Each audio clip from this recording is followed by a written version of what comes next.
Welcome back, everyone. Today we got exclusive gameplay footage of the entire first 10 minutes of the game, and wow, I was not ready for what they just showed us. Just a heads up, all the images shown are from official Nintendo trailers. Surprisingly enough, Nintendo actually showed us quite a lot of this intro scene, so we'll be using bits and pieces of videos from that to show, so no actual gameplay footage. This is all trailer, however, it's all very similar to what we see in the game. Just a reminder, I'll be streaming the game live on my Twitch channel as soon as it releases in Australia, so if you want to take an early sneak peek at the game before the rest of the world, stop by my channel. It's twitch.tv/smarpy. So let's dive right in. The game starts you off on a cutscene between Link and Zelda. This is a similar cinematic shown to us from the E3 trailers, and you can see they're in the cave dungeon tunnel and walking down some really long dark steps.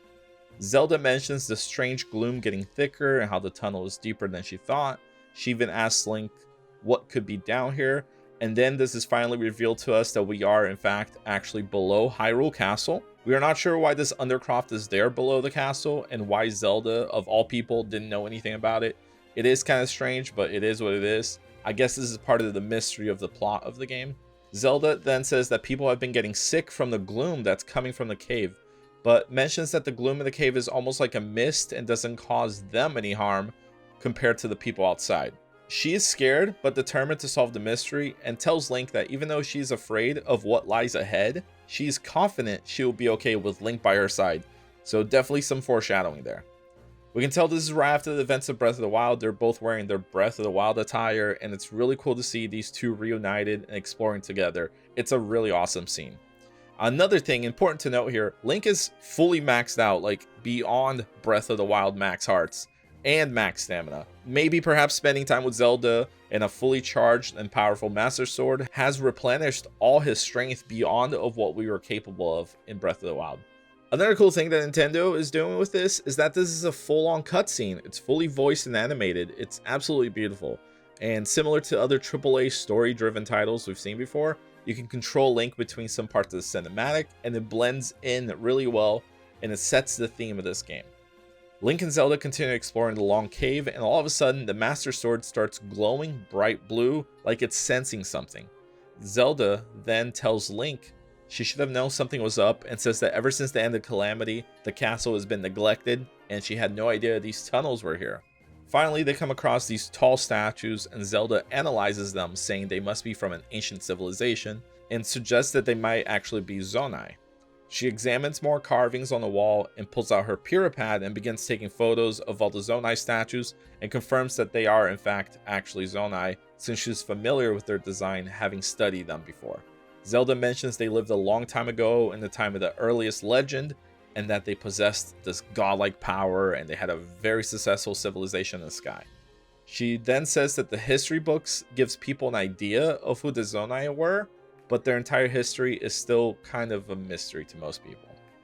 She then notices a Zonai statue that depicts the actual Zonai people and remarks how different they are. They have these like large ears and they're much taller.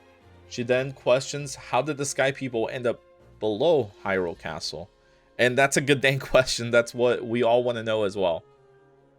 So they continue on. Link is attacked by Keese, but he quickly takes care of them. And they find themselves in a room with these huge murals, similar to what we see in the trailers. She mentions that they are drawings of the ancient royal family, and includes the stories of a war fought long ago, a conflict between allied tribes, and someone referred to only as the Demon King. She then runs over to another mural. This one is of the Zonai creature, with the 7-tier markings around them, and it looks like they're praying or meditating. So we've seen this before in some of the publication and trailers. Then Zelda comes to the conclusion that the depiction on the wall suggests that the Zonai descended from the heavens. During this whole time, there's this like really spooky and mysterious music, which really sets the tone here. Zelda then notices what looks to be like a Zonai and a Hylian doing a hand embrace thing with 2 tiers above them. Maybe a special bond they had or a ceremony. She says that her ancestors, the first of the royal family, were born from a union with gods who had descended from the heavens. I'm not sure if this is literal, like they basically crossbred the 2 races, or if through this union ceremony or some kind of marriage that the new races of Hylians were brought into Hyrule. We don't really know, but it's really cool to speculate. She recalls that the murals match up with her teachings of her ancestors, and that if it is accurate, that the gods from the sky were actually the Zonai, and they worked together to establish the kingdom of Hyrule. Definitely some really cool lore and a really cool way to give us a world origin story to tie into the game. Zelda then notices another large figure on the mural. This one looks like Ganon, or the Demon King. It has this wave of red malice crashing over him, and she says that he seems to be stealing something of incredible power from the young kingdom of Hyrule. So this is definitely something from the past that she's reading about. Again, she confirms this is all aligned with what she learned through her studies. She then sees the Demon King on the mural and notices that it depicts this like huge, fierce battle against him. So now we have another realization, and she realizes that the mural is the Great War recorded in royal history. She finally announces that this is in fact the Imprisoning War and the events that led up to it. So this is huge. The Imprisoning War is the events mentioned in Zelda: A Link to the Past. So maybe this tells us that the game takes place in the same universe as A Link to the Past. That is just incredible to find out. Zelda is super excited, just as we are, and begins taking photos with the Pure Pad and explains how easy this is, just point and click. Then they see a mural that's obscured by rocks. We can't see what's behind it except for lots of red and lots of what looks like rectangular rays coming out from the middle.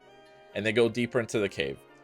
There, they encounter a lot more red gloom and this spiraling blue and green smoke coming from the middle of a large cave. And in the middle, there is mummified Ganon, looking dry as ever, and we can see that bright green arm holding him down on his chest as if it's holding back all his nasty malice power. So for some reason, they approach it, and the arm that's holding down Ganon just kind of nudges and falls over. And there's this glowing yellow tear that was attached to the hand, and it falls as well and lands right near Zelda, and she picks it up. And when she picks it up, it starts glowing bright yellow. Then all of a sudden, dry Ganon starts reanimating, stares at Link and Zelda like a horror movie, looks directly at them, and then Malice attacks them both. So Link fights off the Malice to protect Zelda, but overpowers him and attaches to the Master Sword and his right arm. All of a sudden, Link is overcome with Malice, and you can see his 30 health hearts all of a sudden just start 1, 2, 3, one after another, just going away. They're wiping them away. And the Master Sword is now corrupted. So is his right arm. He's weak. The Malice attacks him once more, and this time it shatters the weakened Master Sword. So a shard flies out and nicks dry Ganondorf on the cheek, and then a little bit of blood comes out. Then the blood starts bubbling and spewing like a horror movie kind of thing.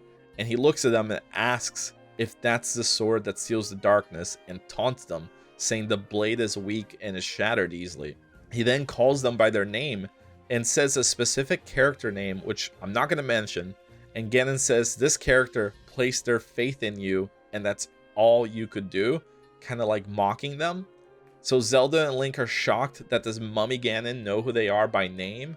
Ganon shoots out this giant wave of malice and starts the upheaval, the lifting of Hyrule Castle, and there's this giant earthquake. Ganon falls, Zelda falls, and Link falls. Not sure why Ganon just kind of fell, but I don't think he cares. We then see the scene from the trailers, but this time we get the full picture. We see Zelda falling and Link reaching out for her. And as she's falling, Zelda teleports in a glowing yellow light, and Link gets saved in the very last second by none other than the green hand arm thing that was holding down Ganon and that yellow tear piece. So what does this all mean? Where did Zelda go? What was that green hand arm holding down Ganon, and why did it just fall when Link and Zelda came near it? There's so many mysteries, and the game really sets this amazing first chapter tone for what's to come. I can't wait for this game to be fully released. Let me know in the comments what you think is going on and what exactly happened in this opening scene. Also, thank you everyone for helping me hit 1,000 subscribers so quickly. You guys are amazing, and big shout out specifically to Tomato Legends, who was the 1,000 subscriber. I said I would give him a shout out, so there you go, Tomato Legends. You are in fact a legend. Thank you so much. So subscribe for more content if you want to keep up with more Zelda news before and after the release date. There will be plenty more content after the game is officially out. Once again, thank you everyone for watching, and I'll catch you all in the next video.